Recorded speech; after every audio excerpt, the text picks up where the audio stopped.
గ్రహణం రోజున అది ఏ గ్రహణమైనా, చంద్రగ్రహణమైనా, సూర్యగ్రహణమైనా, ఏ గ్రహణమైనా అయినప్పటికీ గ్రహణం రోజున దర్భని వాడాలి అంటారు. దర్భని ఏ విధంగా వాడాలి అంటే కొన్ని నిలవ ఉండేటటువంటి ఆహార పదార్థాలని మనం చేసుకుంటూ ఉంటాం. ముఖ్యంగా నిలవ పచ్చళ్ళు, అలాగే నూనెలు.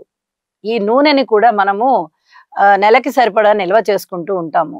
కాబట్టి ఈ నూనె మీద, అలాగే నిలవ పచ్చళ్ళ మీద ఆవకాయ, చింతకాయ, ఇంకా మామిడికాయ పచ్చళ్ళు, నిమ్మకాయ ఇలాంటివి ఊరగాయలు మనము సంవత్సరం పొడుగుతా నిల్వ చేసుకుంటాం. కాబట్టి ఆ నిల్వ చేసుకున్న ఆహార పదార్థాల పైన మూత భాగం మీద ఈ దర్భని వేయాలి. ఇలా వేసినట్లయితే ఈ చంద్రగ్రహణానికి సంబంధించినటువంటి ఆ కాంతి కిరణాలు ఆహార పదార్థంలోకి ప్రసరించకుండా ఉండి అవి విషతుల్యం కాకుండా ఉంటాయి. కాబట్టి ఈ దర్భని ఈ విధంగా ఉపయోగించాలి.